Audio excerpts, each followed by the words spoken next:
অন্তর্বর্তী সরকার জুলাই ঘোষণাপত্র দিতে ব্যর্থ হয়েছে বলে মন্তব্য করেছেন জাতীয় নাগরিক পার্টি এনসিপির আহ্বায়ক নাহিদ ইসলাম। সরকার ব্যর্থ হওয়ায় আগামী ৩ আগস্ট এনসিপি জুলাই ঘোষণাপত্র দেবে বলে জানিয়েছেন তিনি। রাজধানীর বাংলা মোটরে দলের অস্থায়ী কার্যালয়ে জুলাই অভ্যুত্থানের বর্ষপূর্তি উপলক্ষে এই ঘোষণা দেন Nahid Islam.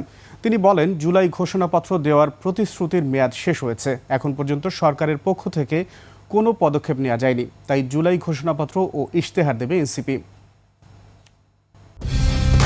Colour expert, George sap এবং মাইল্ড অন হ্যান্ডস টেকনোলজি সমৃদ্ধ অরিক্স ক্রিস্টাল ওয়াশ আপনার লন্ড্রি এক্সপার্ট। 1 জুলাই থেকে 30 জুলাই দেশ গড়তে জুলাই পদযাত্রা, এর মধ্যে 16 জুলাই বৈষম্যবিরোধী শহীদ দিবস পালিত হবে। 3রা আগস্ট শহীদ মিনারে ছাত্র জনতার জুলাই ঘোষণাপত্র ও ইশতেহার পাঠ। 5ই আগস্ট ছাত্র জনতার মুক্তি দিবস উদযাপন।